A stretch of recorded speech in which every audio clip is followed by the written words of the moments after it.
Bonsoir à tous, bienvenue à ce 19h15 au sommaire de cette édition. Cela appelle les Algériens à se mobiliser pour faire face à la conjoncture économique difficile. 2 millions d'agriculteurs seront intégrés dans la sécurité sociale, une nouvelle démarche des pouvoirs publics pour combler un déficit de la main-d'œuvre dans ce secteur. Le ministre des Finances rassure, les projets publics qui ont été gelés n'ont pas été annulés. International évolution dans le dossier syrien, Fabius évoque pour la première fois la possibilité d'associer les forces gouvernementales dans la lutte contre Daesh. Avant de revenir à ces titres en détail, le Premier ministre Abdelmalek Sellal a affirmé à partir de Ain Defla que l'Algérie maîtrise sa situation économique en réponse à une question d'un député de l'APN sur le projet de loi de finances 2016. M. Sellal a indiqué lors d'une rencontre à l'occasion de la commémoration du 41e anniversaire de la création de l'UNPA qu'un débat houleux est animé au niveau de l'APN sur la loi de finances. Je peux vous assurer que nous maîtrisons la situation économique, mais il n'est plus question à l'avenir d'aller à l'aventure. Le Premier ministre a étayé ses propos par l'avis des experts qui écartent un rebondissement du pétrole en 2016 avec une possible légère amélioration envisagée en 2017.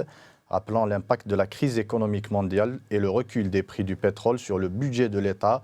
Pour sortir de la conjoncture économique actuelle, il faut impérativement trouver des alternatives à la rente pétrolière qui représente 93% des revenus de l'État, a soutenu M. Sellal, pour qui une de ces alternatives est le secteur agricole appelé à jouer un rôle primordial dans les années à venir pour la diversification de l'économie nationale.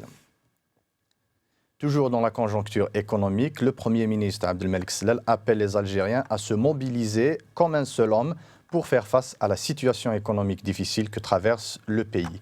Plus de détails avec Abdelhak Bouatoura.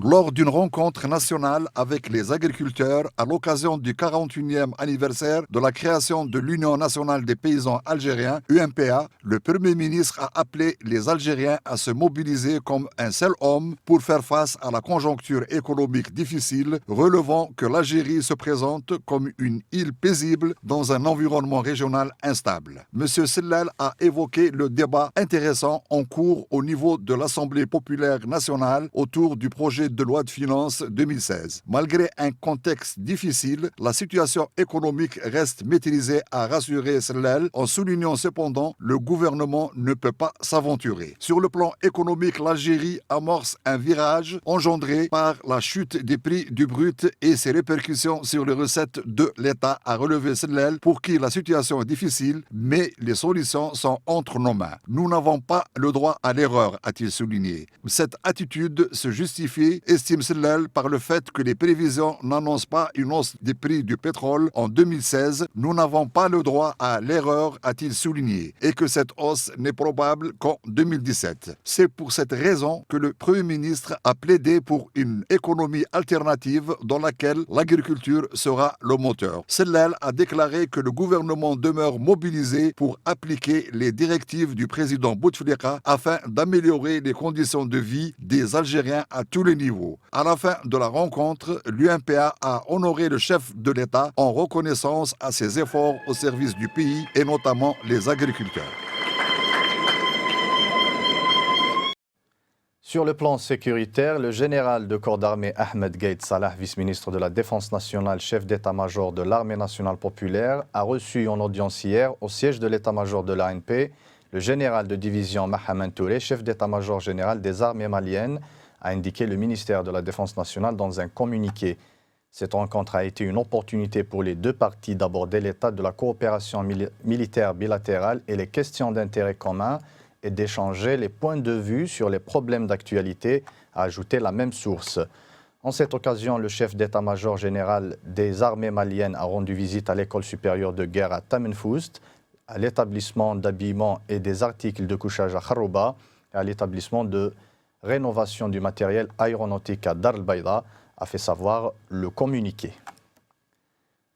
Agriculture, le ministère du Travail vise à intégrer 2 millions d'agriculteurs dans la sécurité sociale. Cette nouvelle démarche initiée par les pouvoirs publics obéit à sécuriser le plan social. Les travailleurs de la terre et comblés un déficit de la main-d'œuvre dans ce secteur. Abdelhak Bouatoura nous en parle. Le ministre du Travail, de l'Emploi et de la Sécurité sociale, Mohamed El Ghazi, a indiqué à partir de Ain Defla que son département vise à faire souscrire 2 millions d'agriculteurs dans le système de sécurité sociale dans la catégorie des activités libérales. Nous visons à faire souscrire 2 millions d'agriculteurs dans le système de sécurité sociale, a déclaré le ministre en marge de la visite effectuée par le Premier ministre dans la wilaya d'Ain Defla, relevant qu'une campagne de sensibilisation est menée dans ce sens. Nous comptons sur l'apport de l'Union nationale des paysans algériens, l'UMPA, pour faire intégrer le maximum d'agriculteurs dans ce système qui sera certainement bénéfique pour eux, a estimé le ministre, qui précise qu'il n'y a pas d'échéance dans ce processus. Cette initiative, attendue depuis fort longtemps par nos agriculteurs, a été saluée favorablement dans le monde rural où la main-d'œuvre fait grandement défaut. Avec cette couverture sociale des travailleurs de la terre, les jeunes de l'Algérie profonde vont être assurément attirés par le travail de la terre. Investissement public, le ministre des Finances Abdelrahman Ben Khalfa affirme que les projets qui ont été gelés ne seront pas annulés et qu'ils seront lancés dès que la situation financière du pays s'améliore. Neriman Rizgan.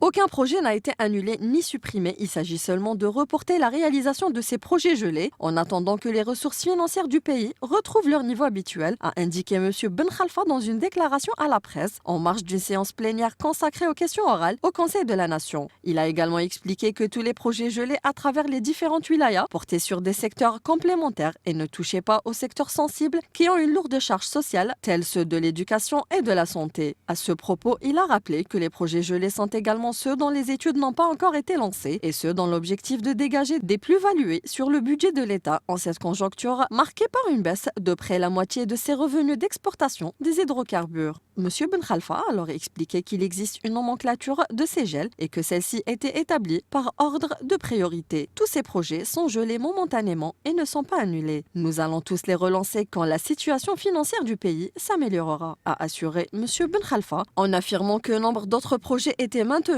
et sont à présent en cours de réalisation dans toutes les wilayas du pays. Par ailleurs, il a affirmé qu'il y a une démarche au niveau du gouvernement qui vise à préserver et à protéger tous les terrains agricoles au niveau national, a-t-il insisté. Dans l'activité partisane et après avoir lancé l'initiative de créer un large front pour le soutien du programme du président Bouteflika, le parti FLN passe désormais à l'étape de la mise en pratique de son projet politique. En effet, les partis qui ont déjà déclaré leur adhésion à la démarche vont se retrouver au siège du FLN pour une première réunion. Plus de 15 partis politiques, sans compter les organisations de la société civile et des personnalités nationales, se sont déjà déclarées partie prenante de ce projet. En revanche, le RND, le PT et le MSP ont rejeté l'offre, alors que le RCD et le FFS n'ont pas encore fait connaître leur position qui tarde à venir. Réchauffement climatique, l'Organisation météorologique mondiale a révélé dans une étude publiée récemment que la température moyenne du monde en 2015 devrait être la plus élevée jamais constatée et franchira sans doute le seuil aussi symbolique que significatif que constitue un réchauffement de 1 degré Celsius par rapport à l'époque pré-industrielle.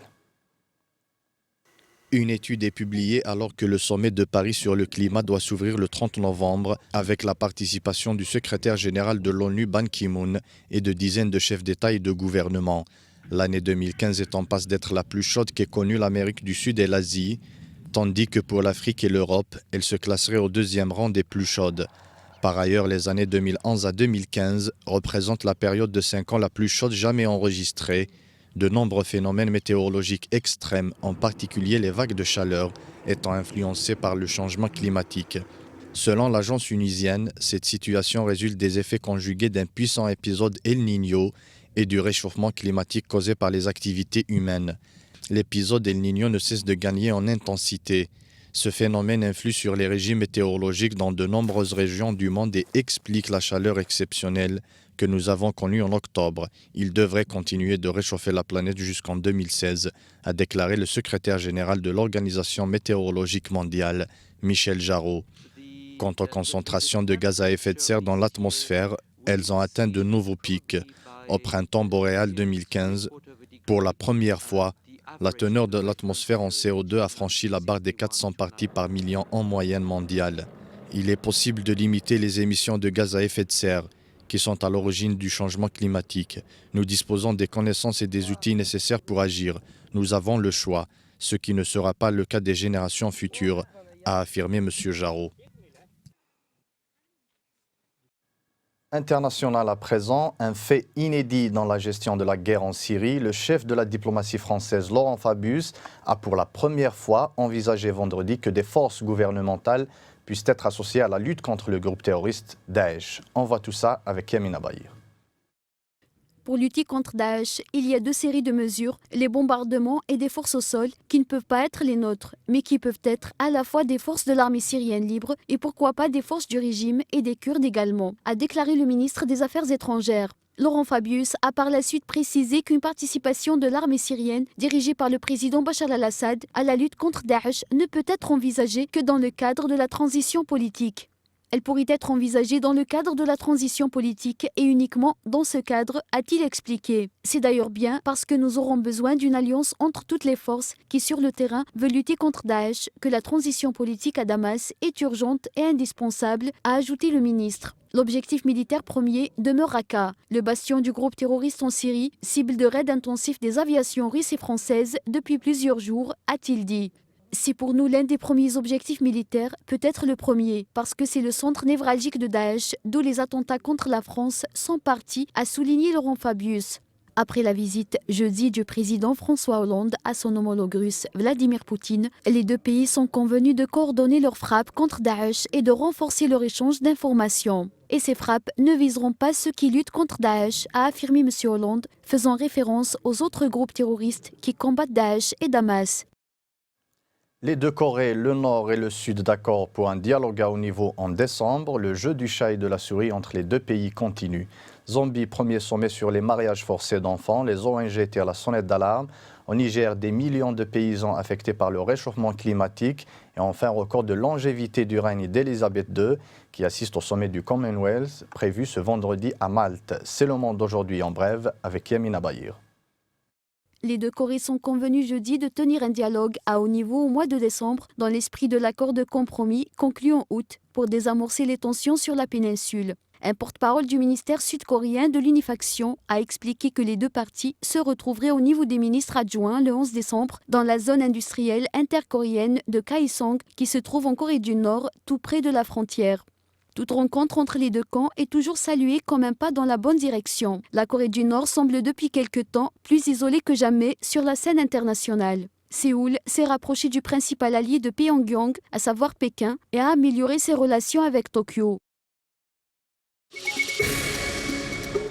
Un colloque sur les mariages forcés d'enfants en Afrique se tient jusqu'à vendredi dans la capitale zambienne, réunissant des premières dames africaines, des ministres de l'Union africaine, ainsi que des représentants d'ONG et de l'ONU. Le nombre de mariages forcés d'enfants en Afrique va plus que doubler d'ici 2050 si aucune mesure urgente n'est prise. Le nombre total de mariages d'enfants va passer de 125 millions à 310 millions d'ici 2050 si on ne fait pas quelque chose maintenant, a estimé Fatoumata Ndiaye, la directrice exécutive adjointe de l'UNICEF. Cela signifie que l'Afrique va éclipser l'Asie du Sud, qui compte actuellement le plus haut nombre de mariages d'enfants. Montée des températures, sécheresse, inondations et crise alimentaire, le réchauffement climatique frappe durement le Niger. Le phénomène se ressent d'autant plus que ce pays sahélien est enclavé de quelques 18 millions d'habitants et classé 187e et dernier de l'indice de développement humain de l'ONU. Depuis 3 décennies, experts et autorités du pays s'inquiètent des brusques montées de température, alors même que le désert a déjà colonisé les 3/4 du pays. Des pics de chaleur de plus de 50 degrés Celsius ont été enregistrés dans le nord désertique et le mercure aussi entre 30 et 45 degrés à l'ombre dans le reste du pays, selon la météorologie nationale. Un sommet du Commonwealth s'ouvre ce vendredi à Malte avec le climat comme principal sujet et en présence de la reine d'Angleterre Elisabeth II. La reine Elisabeth II est le monarque britannique ayant régné le plus longtemps. Elle est montée sur le trône le 6 février 1952, après la mort de son père, le roi George VI. En ayant été au pouvoir plus de 60 ans et en ayant visité plus de 116 pays, la reine est le chef d'État qui a le plus voyagé dans l'histoire. Et pourtant, elle n'a pas de passeport. Avant la reine Elisabeth II, c'est son arrière-grand-mère, la reine Victoria, qui a régné le plus longtemps au Royaume-Uni. Elle est restée sur le trône près de 64 ans.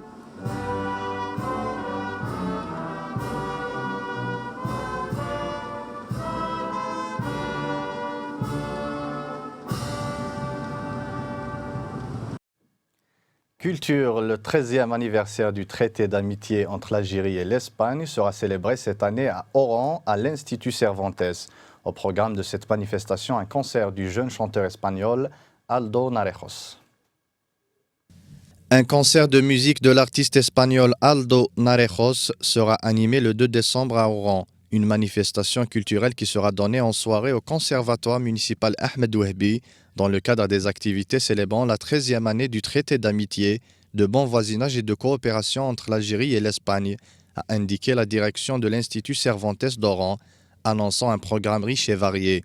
En effet, le chanteur et musicien espagnol animera à la veille de son concert un atelier de formation à l'écriture de chansons, ouvert gracieusement aux jeunes mélomanes et paroliers oranais, qui pourront profiter de l'expérience de l'auteur de Caravane de Pigeons. Les bénéficiaires de cet atelier seront en outre conviés à choisir leurs meilleures compositions, qu'ils auront la chance de chanter lors du concert qu'animera le jeune chanteur-compositeur le jour suivant. La ville d'Oran figure parmi les principales haltes du psychologue devenu artiste polyvalent à succès, au titre de sa tournée hors d'Espagne consacrée à son nouvel album Via Libre. Il sera sans doute accompagné de son groupe particulier composé de son frère, son oncle et sa mère.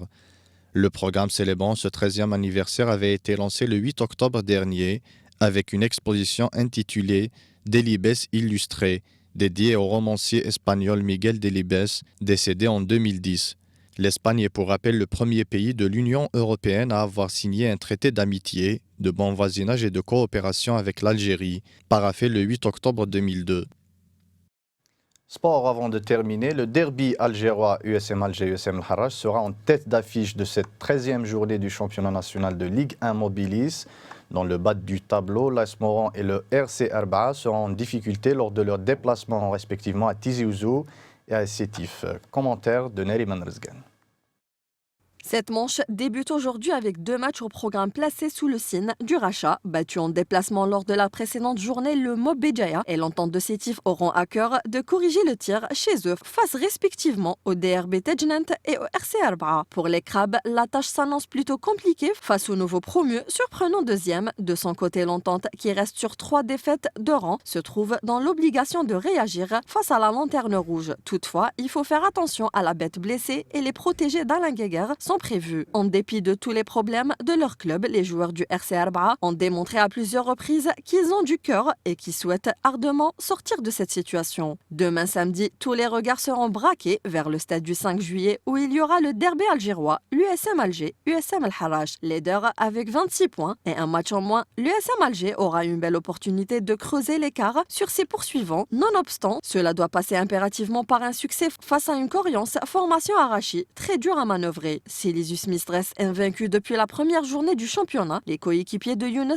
sont eux aussi sur belle série et souhaiteraient bien évidemment accrocher l'USM Alger à leur tableau de chasse, surtout que les Rouges et Noirs ont concédé leur unique défaite dans un autre derby de la capitale. Dans les autres rencontres, le MC Oran, le CS Constantine et le RC Relizane, 3 formations du bas du tableau, n'auront pas le droit à l'erreur et devront impérativement glaner les 3 points et recevant respectivement le Nasr Houssendey, le Mouloudia d'Alger et l'USM Blida. De leur côté, le CR Belouizdad et la GS Kabylie tenteront de confirmer le point de nul ramené de l'extérieur lors de la précédente journée avec une victoire face à leurs supporters à l'occasion de la réception de la GS Saoura et de l'Azmo Oran. On termine avec ces images des fans de Star Wars. La saga a créé plusieurs générations de fans dont la passion envahit le quotidien. Et à l'approche de la sortie du nouveau film, l'attente est à son comble.